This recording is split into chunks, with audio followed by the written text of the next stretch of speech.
Greetings, one and all, from Finn and me and Sage and me. Oh my goodness, and we had Kit Kat here a minute ago, but he's now left in disgust at these two. This Finn decided to come in. Hey, little girl, tiny little mite. And that was enough. That was tickets for Kit Kat. He decided to go while the going's good. Now we've got these two. They're going to probably cause mayhem and play together on the floor here. So excuse the interruptions that we more than likely shall experience, or that I shall experience rather. So okay, today we are going to tackle another landscape, and it is also in line with this, and as I was saying in the previous session, with the other artwork of the peach blossoms. On this Saturday, at the end of this week, we have a North Coast artists group meeting, and we normally us members all bring along an artwork to display and enter into the so-called competition. It's all in jest. It's in good fun and good spirit. But we have a monthly theme, and the theme for this month is nature's miracles. And sorry, it's early, so I'm still a bit befuddled in the head. Sage, what have you got there? My word. Yes. So yes, the peach blossoms were all intended for that, but I thought let me just try something else that I might then rather choose to take with me. I've got the rest of the week. That piece only took 2 days, 2 sessions. So let me try something else. So this time I'm going to be doing a landscape, and this landscape is up in the Kamberg area towards the Drakensberg in the Natal Midlands, and it's a very late afternoon scene.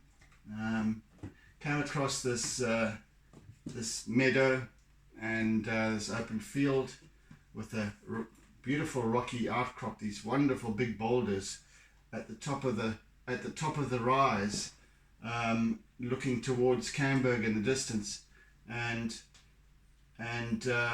the field had been burnt. Obviously, they burnt off the grass, so that you were left with this clay-like soil, the sooty kind of remains of the previous clumps of grass, because they grow in these dense clumps for grazing, of course, and then what had happened was we had these new shoots arising out of amidst the blackened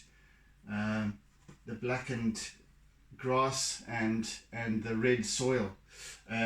So yes, that's what I'm going to depict, and I think nature's miracles in this sense is depicted in this rising forth, as always happens from after fires and any devastation.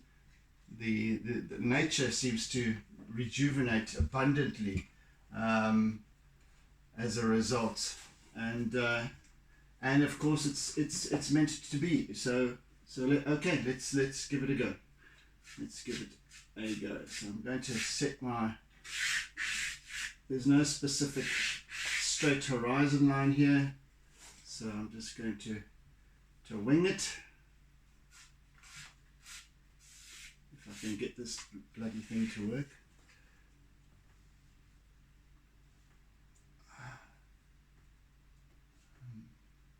Let's just go there.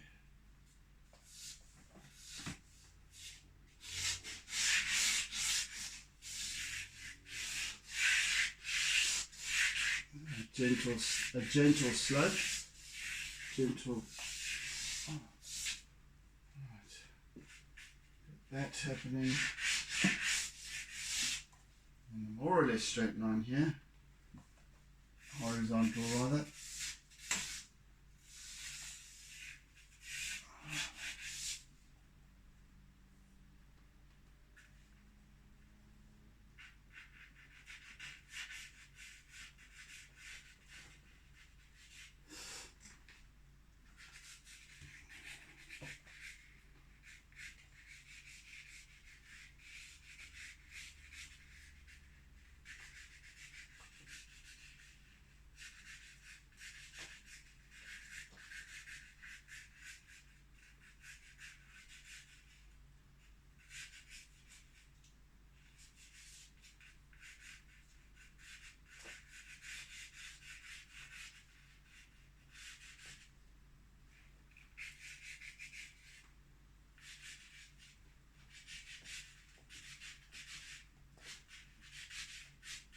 Excuse my silence as I have to, as you know, I need to concentrate for this first bit.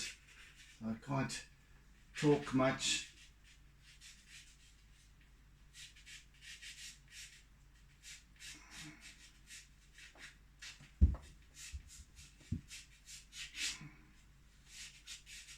So that's the Kamberg mountain in the far distance.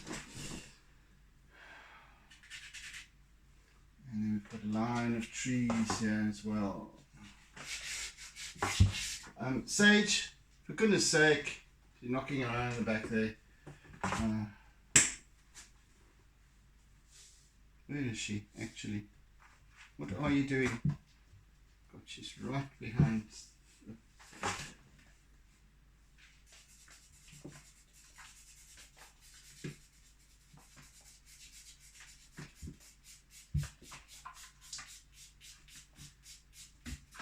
Please forgive the noise and racket. Sage, come out there. Oh yes, of course, cats listen, I forgot.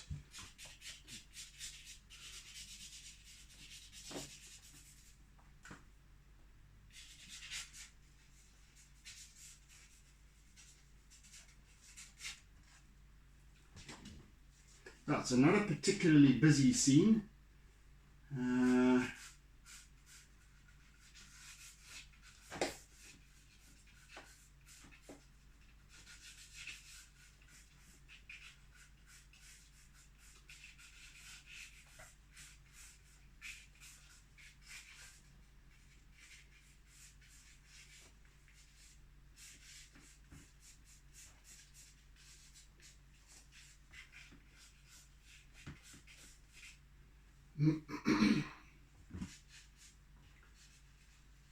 And this was, I captured this scene. As you know, I always, when I go on my little excursions, photographic excursions, I always take loads and loads and loads of pictures. So I'm kind of working off something here that in line with what I had taken on that occasion. I've done a sketch based on that, a little A5 sketch, and so I'm essentially going to work off that.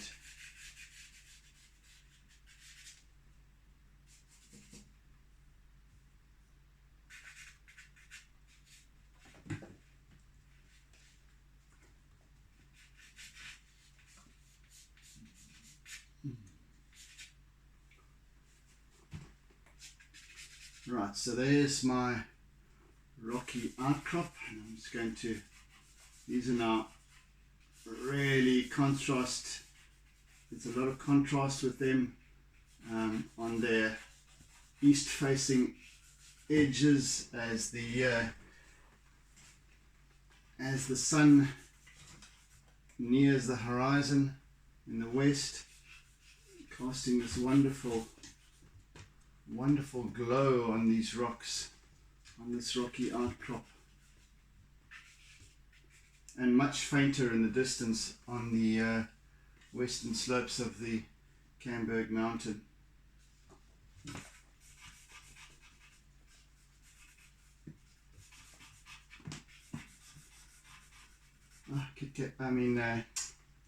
Sage is so busy back there, bouncing around and touching and tapping at everything, and at least she's not clawing up my leg, which is bare.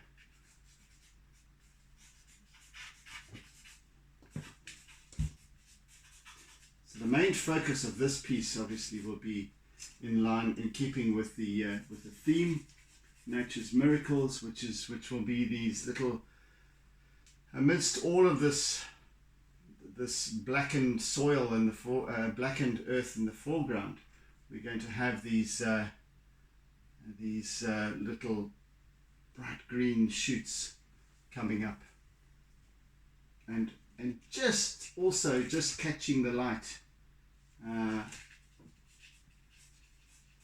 So hopefully it will, to my satisfaction, accurate, sort of kind of depict the theme of Nature's Miracles. Whether it does or doesn't for the day is irrelevant. It's just all in good fun and nice to share work with the other members, and it's a great experience. So I always look forward to this every month, this gathering, and of course we'll have a guest artists, just like I was a couple of months back, doing a demonstration. So I'm really looking forward to that.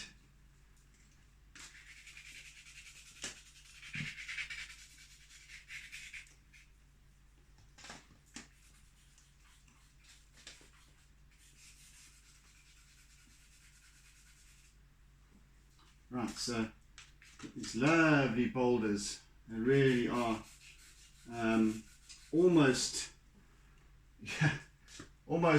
Stonehenge-y like, you know. And I know that they're not, but wonderful, large, big. They just seem to just be there, as if they were some great big giant had just sort of dropped them there one day, scattered them about in this little outcrop, and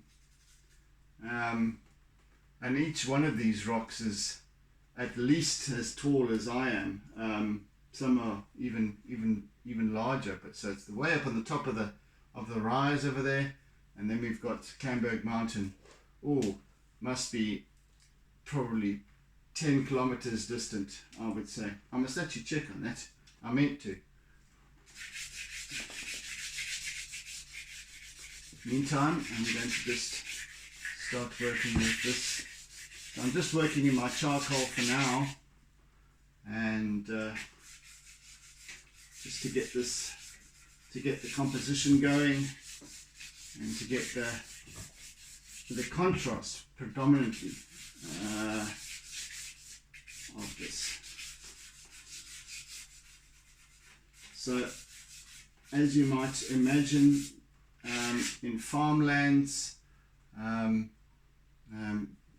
this is not a regularly like a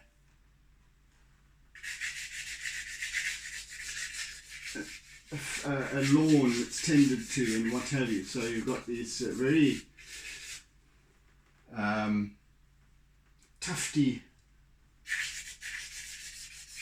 very tufty grass. We've got the grass growing in clumps, and they're very dense, and even around the clumps has been worn away, say from rainfall, and you get a little bit of erosion around the clumps, but the root system of the grasses keeps the soil together in certain spots. So you've got these clumps of grass, and then around them you've got these little furrows. It's difficult to walk in these fields. So it's probably easier for cattle, not my kind of cattle, but cows and so on, to meander their way across these meadows. munching at the tops of grass, and they grow back pretty quickly, as we see. I mean, this coming across this scene, that must have been just a couple of days prior that this field had been burnt. Whether it started naturally or not is irrelevant, but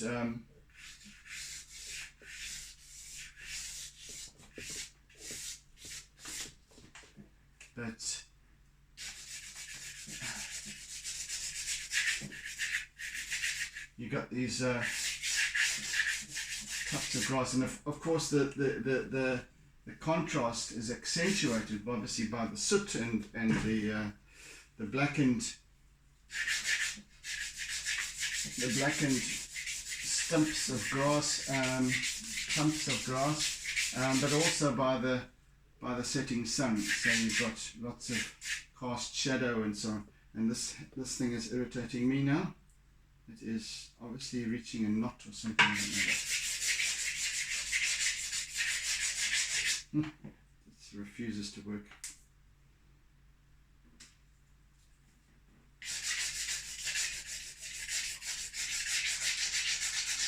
No, just as bad.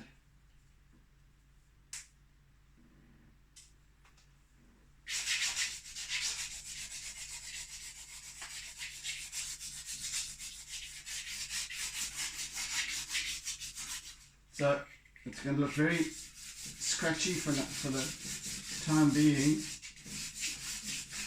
as I establish this, and I shall start working on the individual clumping of grass and the contrasting areas. And I think I might even get to introduce some color today, the sky in the background perhaps. Let's see how it goes. I might even start to depict these where the sun is casting. Oh, for goodness sake, come on now. There's this whole big knots.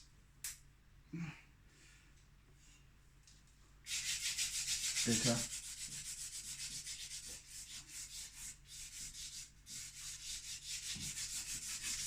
And we got a row of trees down there.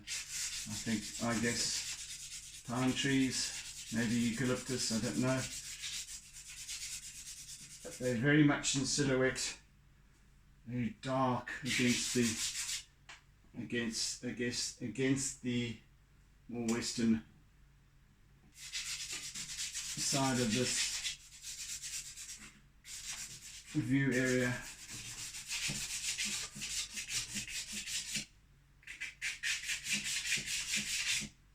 So I've got little Finn right at my feet. She's quite happy to... You're going to come up here? She's quite happy to be quiet and still. She's more of a reclusive and introverted little girl than Sage, who is the exploring type and wants to get into everything and bounces around and always full of energy. Sage is a very quiet little girl, aren't you?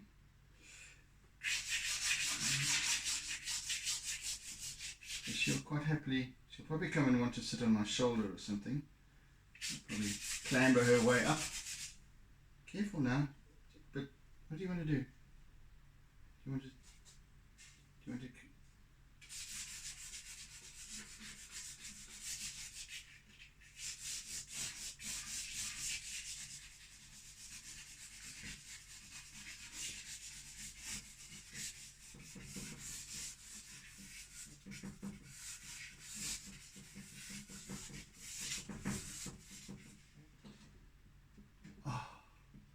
Oh, I do love a knock.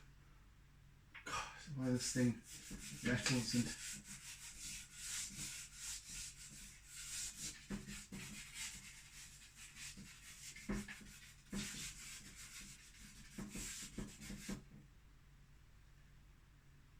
decide what you would like to do, Finn.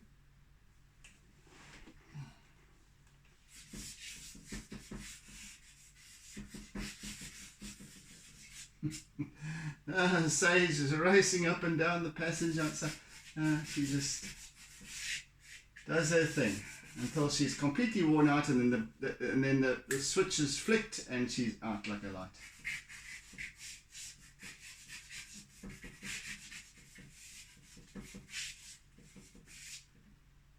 Hey, your sister is an absolute little Duracell bunny. No, please don't. No, this is not going to work. And she still has, so her claws, her talons rather, have not quite retracted properly yet. So they're like little grappling hooks, and they just gain purchase in anything. And then she hauls herself up. Whether it's clothing, my jeans, my skin.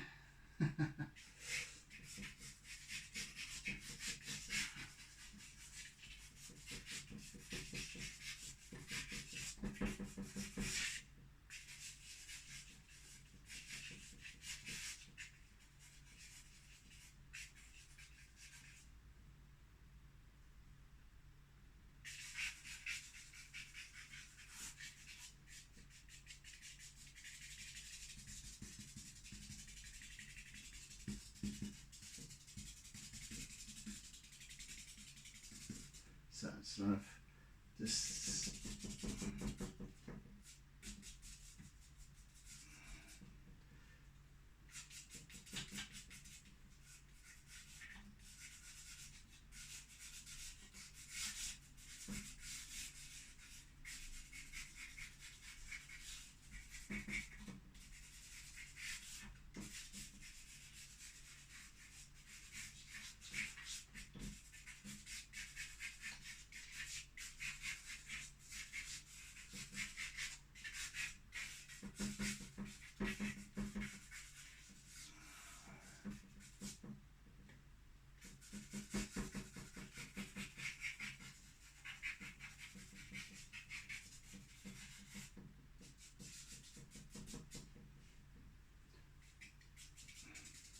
so this field or meadow,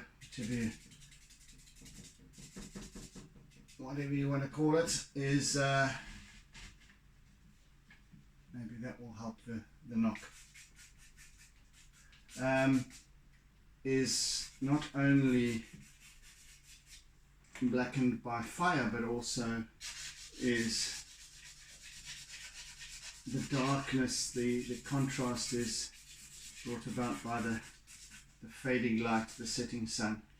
It's kind of perhaps dropping behind the ridge of trees.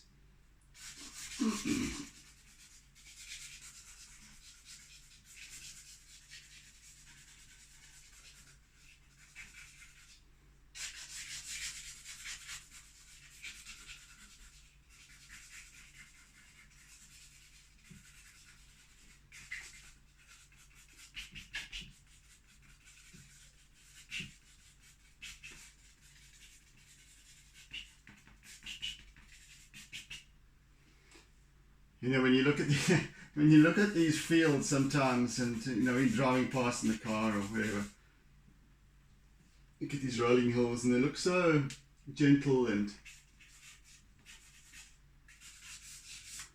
almost featureless, except for the grass. But my goodness, if you try and take a walk on these fields, they are treacherous to the ankles.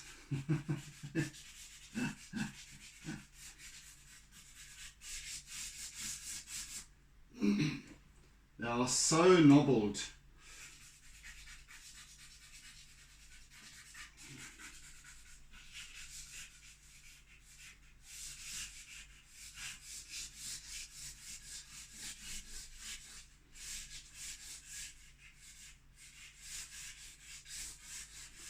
but this grass that they use, and I think it's a particular kind of grass that farmers tend to use in these farmlands.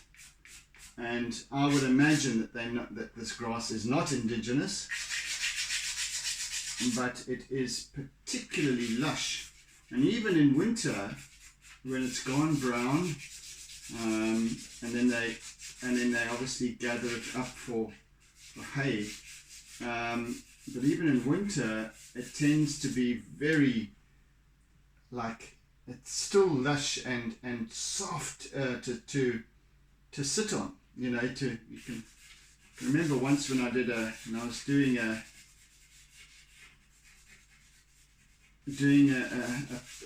Nguni cow in South Africa. It's a particular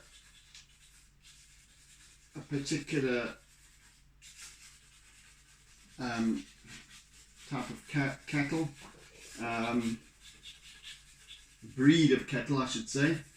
I'm just going to say species of cattle, but it's not. It's a breed of cattle that are endemic to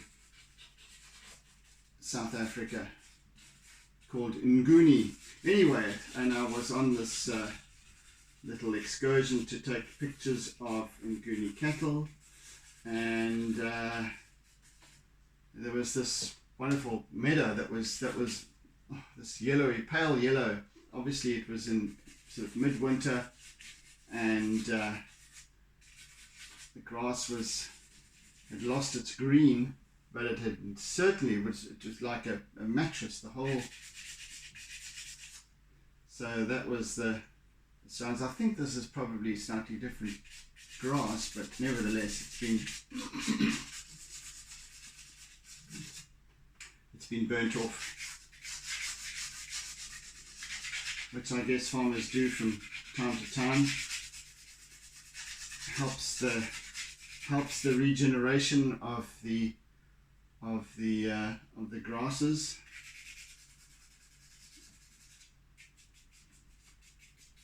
And most certainly they do regenerate very quickly. Who's this now? Sage, you can't get in there. Come on. She's doing a Kit Kat thing now. She scratches to get into a cupboard. I'll lose her for days in that cupboard.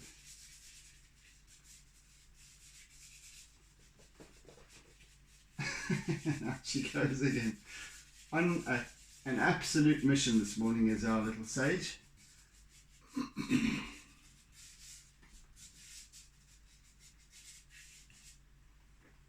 Well, this is kind of we're getting there with the gist of our contrast in this field, and kind of starting to get that very graphic look of the contrasting dark and lighter areas where these, it's very uneven surface almost.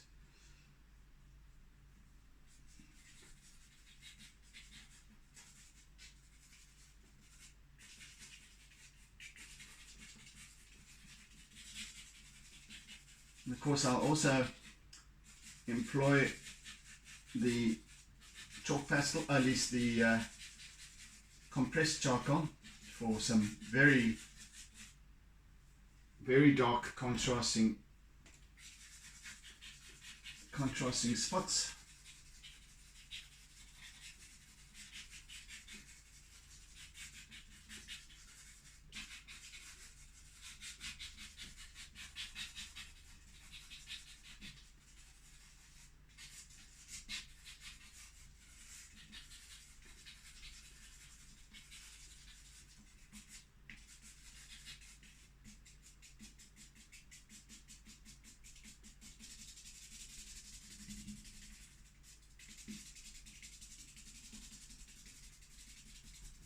So I'm just using my finger to just sort of blend a little bit here as well.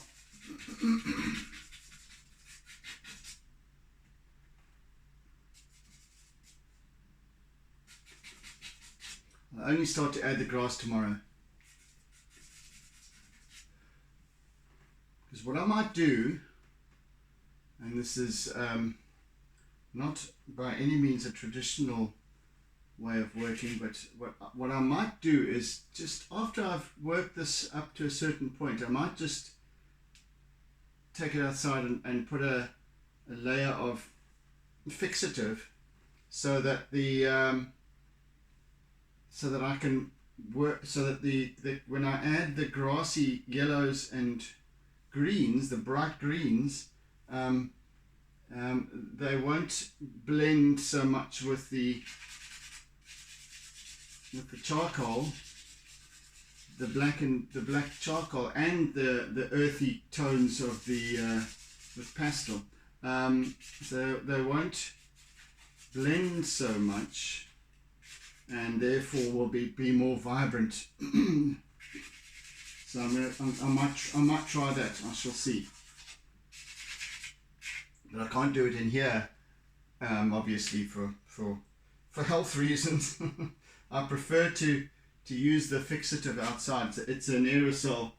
It's an aerosol can, and it's very pungent and not very good for the lungs, I would imagine, if inhaled. And it's very pungent as well. So it's got a very strong smell, and I don't like that lingering in the air. So I prefer to take it outside and allow it to dissipate.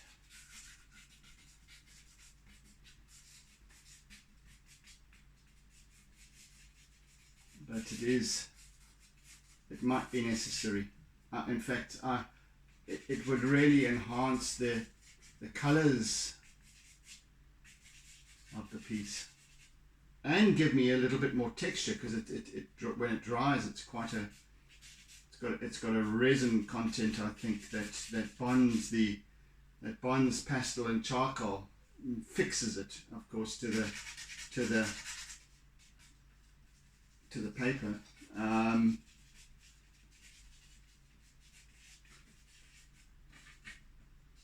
So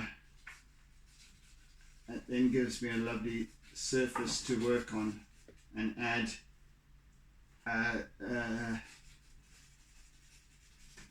specific colors, and they will take a lot easier.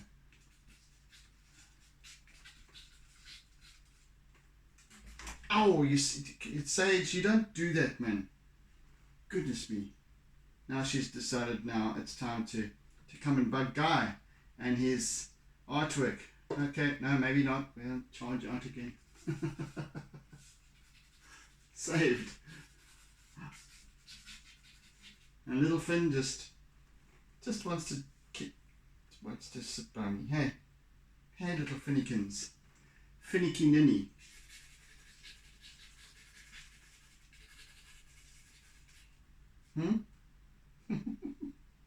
She's trying to sleep against my...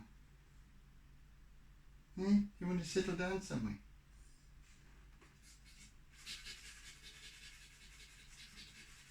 She's trying to sleep against my tummy.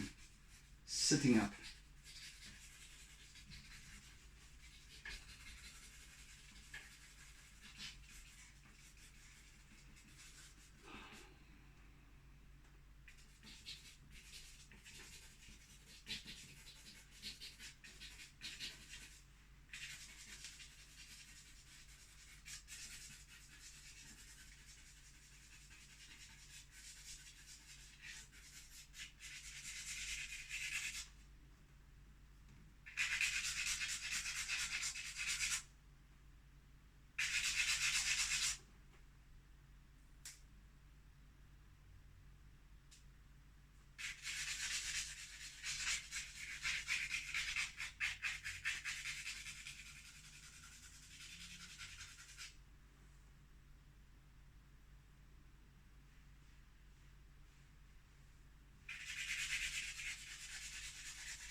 What is it, little girl? What is it? You can't really sit on my neck. Not here. Anyway, actually it's like now latched on completely. I can't even.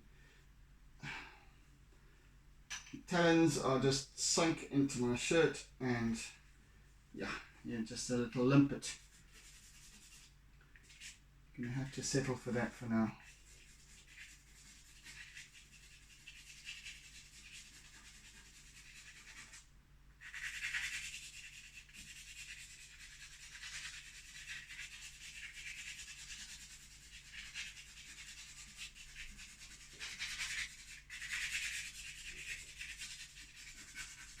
Right, what I'm going to do now, first of all, I'm going to scratch my head because I've got an itch under my hat, is start to bring in some of the earthy tones. And I'm just going to start introducing those. So we got this almost terracotta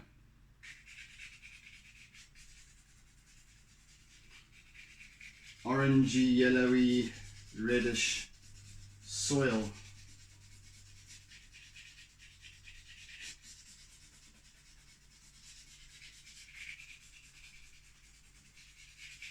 I just want to start working up on that.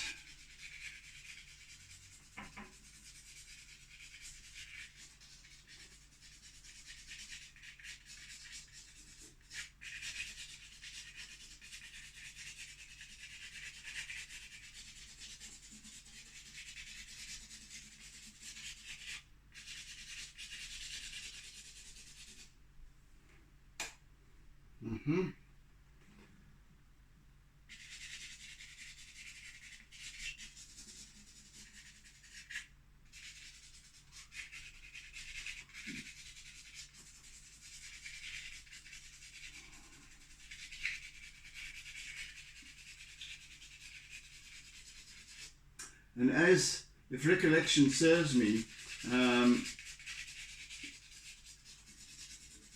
there had been some rainfall in the area,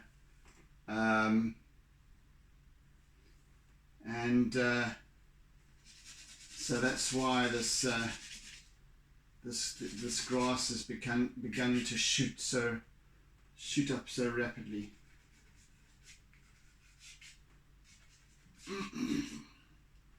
Anyway, at this stage, I'm just merely establishing the soil. What on earth is that? Somehow,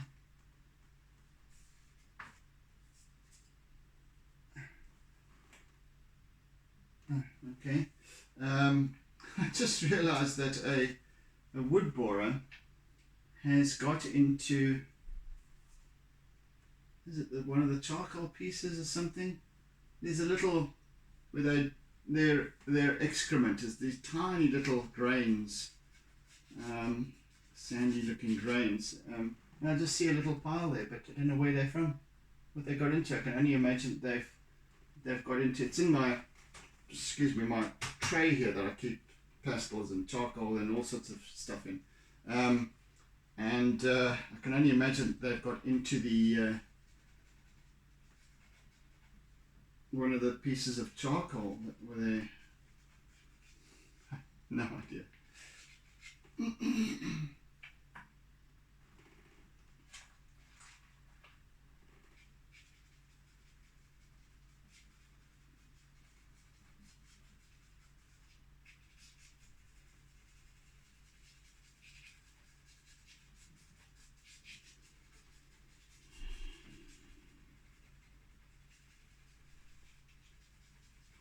Yes, so I think this piece is really a nod to nature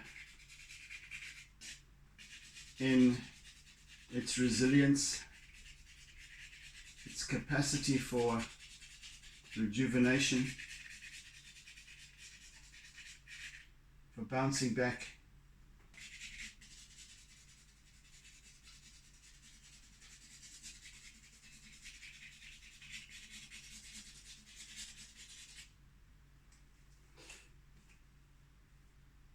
And doing so cyclically, so that you know, in the veld, in the bush, there is the same applies. I mean, you've got when you get these bushfires and veld fires,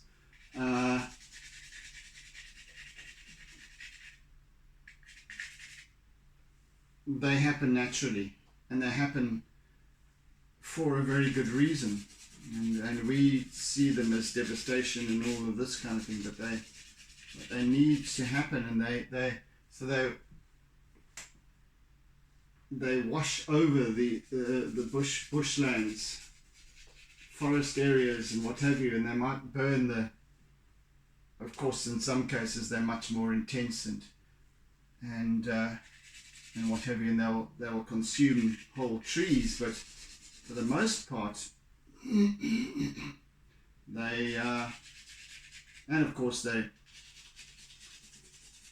wildlife and so on get caught up in it as well, but many of them I think also have, of course, that have adapted over the millennia, the eons, to their environment, would then burrow away when they know that there's a fire happening, and they conceal themselves and protect themselves in the ground, wherever, and I think that a large portion of the fauna remain unscathed. Yes, you do get the casualties, of course, but when these fires happen, they happen for a reason, and that's accepted by all and sundry.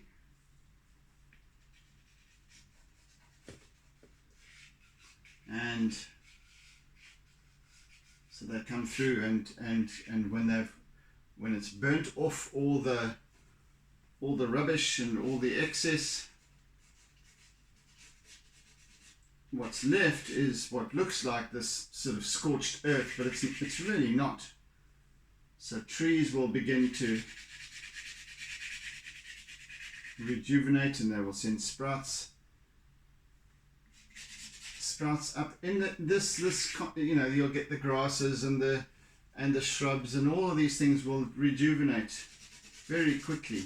You find in the Western Cape, when you have the fires periodically, and they're quite huge and some might say devastating, and they are to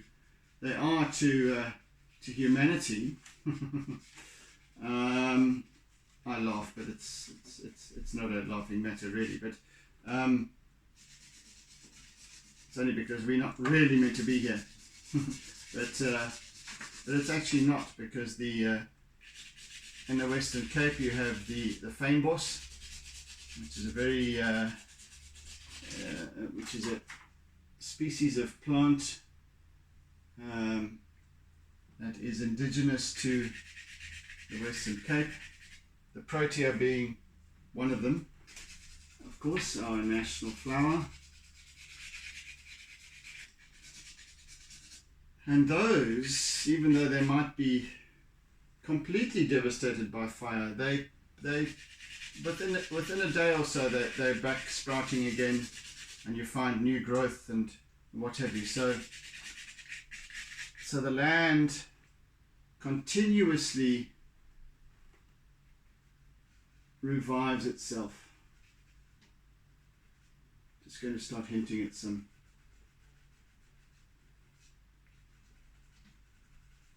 colour here. Sage. She's come to dig here now.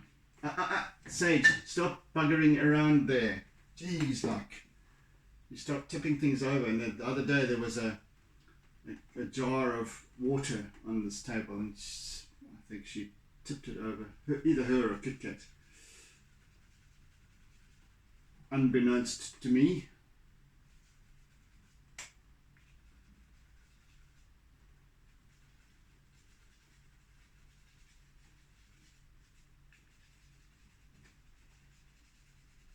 Yes, so nature has a way. Nature's way is to constantly grow, irrespective of the obstacles and challenges it faces. Never ever stops. Never ceases.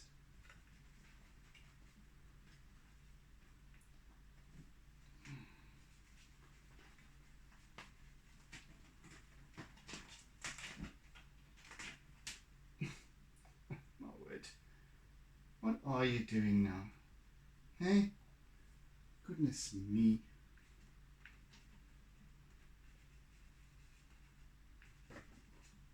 Sage, get off there, come on. It's like she just is into everything. She's starting to slow down a little bit, which usually means she's getting a little bit sleepy, but she still is on the go.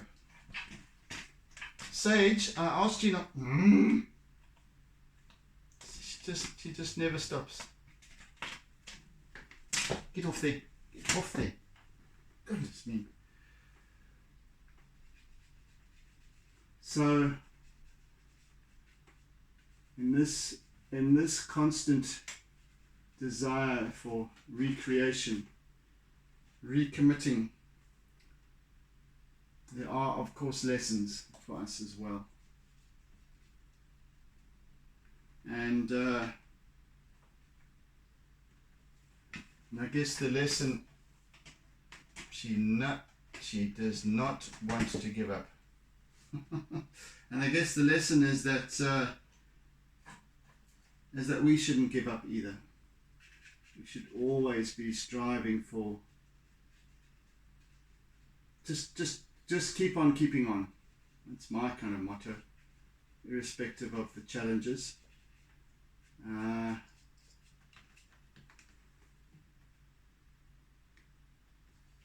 You know that you're making noise, Sage, and it's not. What are you doing? What do you want? Do you want to come up here? No, best not. Best leave her down. Yeah, so anyway, enough prattle for now. Let me just work on this a little bit more.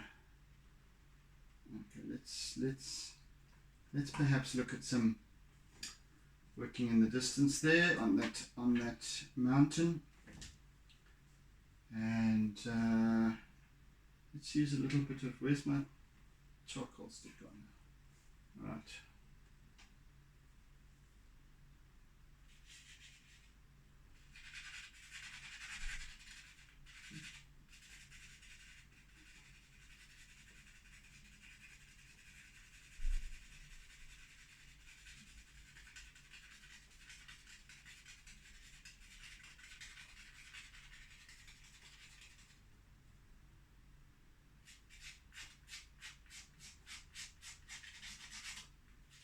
Goodness me.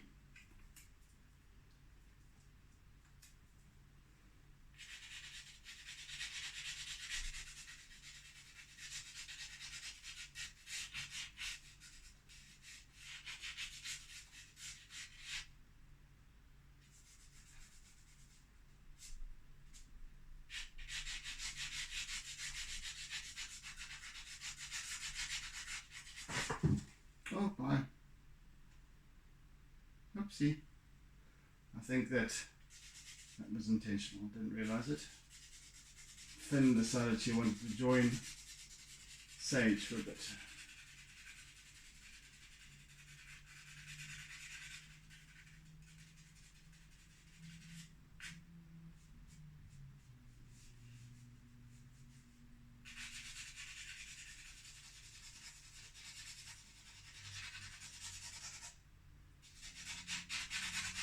Oh, this flinty bloody thing.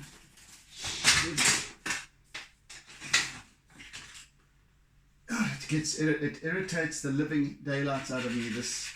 When these charcoal sticks develop this little flinty business where there's a knot there. That's why it becomes very flinty and hard, and you have to break the knot out and just get rid of it.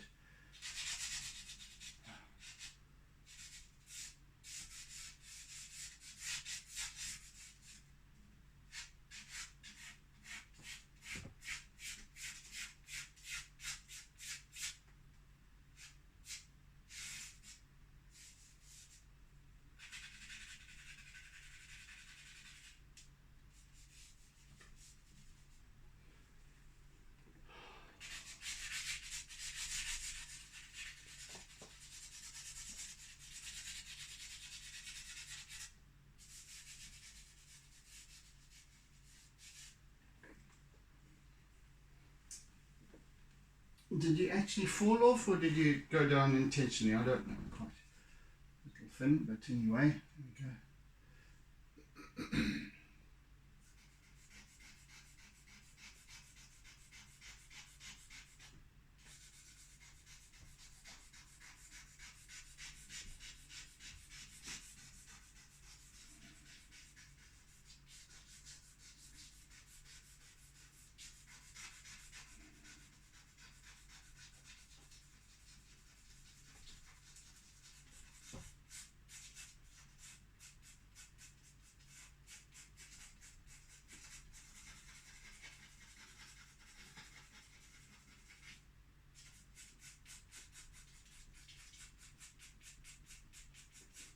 Right, so just this line of trees that are on the Finn, you are just teetering on my leg here, and it's just irritating me a little bit here.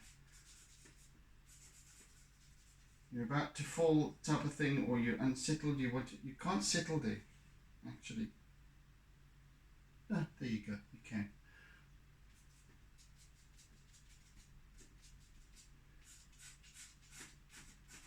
Yeah, so this line of trees just on the end here, seeding off down, and there's actually a road that goes down into the valley, into the dip. There's some dams or lakes down there, and then like quite a long plain, and then we get to Kamberg mountain. So Kamberg is more towards the sort of southwest of this location, I'm guessing. Yeah. No, it's more towards the west, actually. More towards the, sorry, northwest.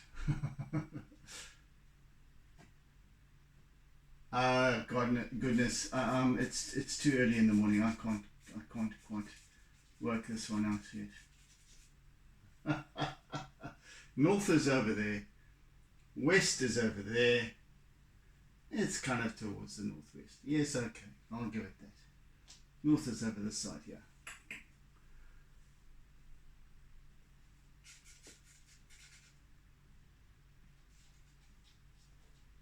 I know, guy.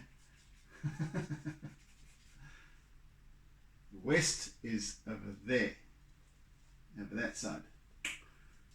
North is more this way. So that's more southwest.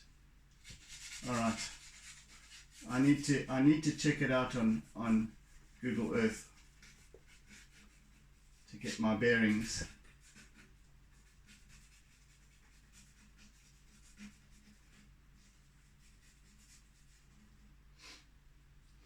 But the Drakensberg mountain range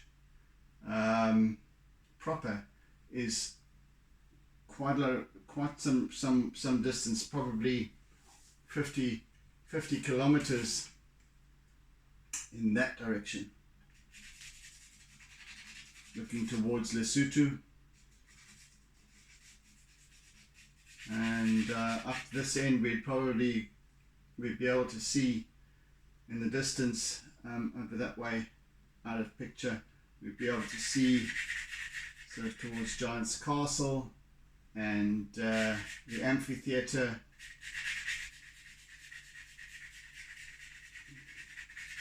etc.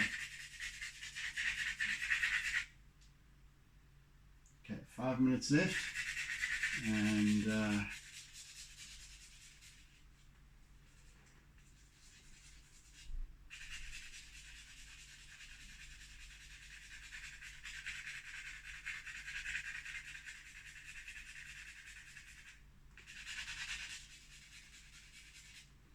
we've got a hint of the oranges. Let's put a little bit of, yeah, I'll do that now.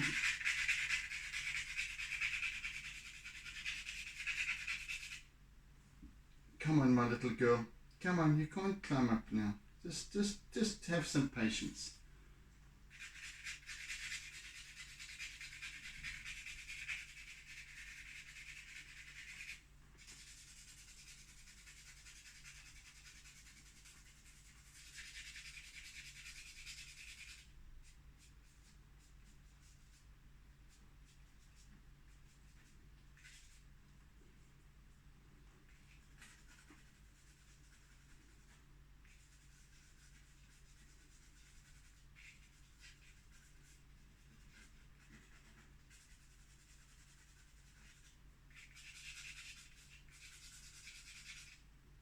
Might get to complete this piece tomorrow, I don't know, during our next session, we shall see.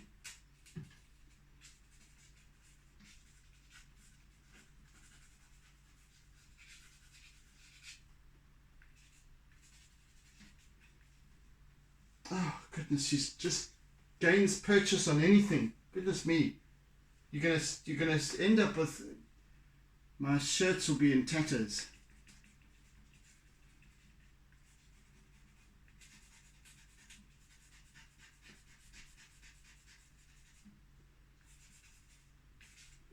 Right, some nice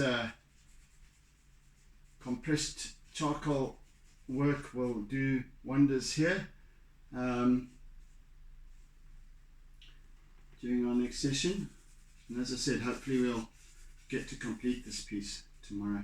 I just want to add a little bit of mauve, of lilac into the distant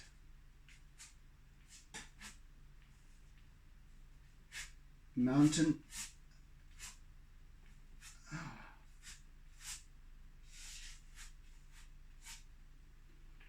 And a little bit of this pale lilac as well.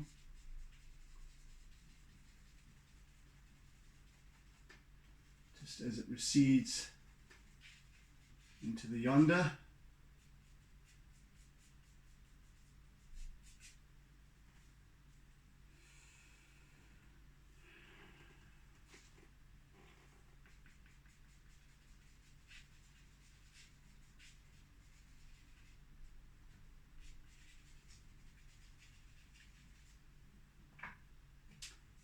Razor work here.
Alright, I think we're almost out of time for today. We've made good progress.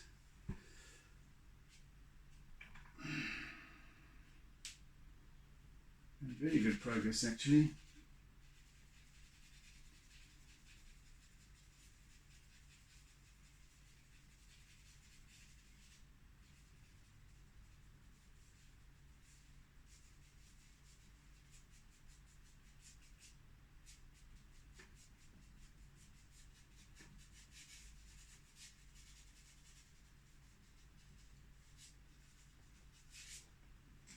Right, that'll do for now. Yeah, so we've set our composition up, and that's the gist of it. So now it becomes the case of the entrance of the starring character. In this, the main character in this piece will be the emerging shoots of grass. So that we'll introduce in our next session. So yes, thank you for joining me today. Thank you for bearing with me and us, my cattle and me. Yeah,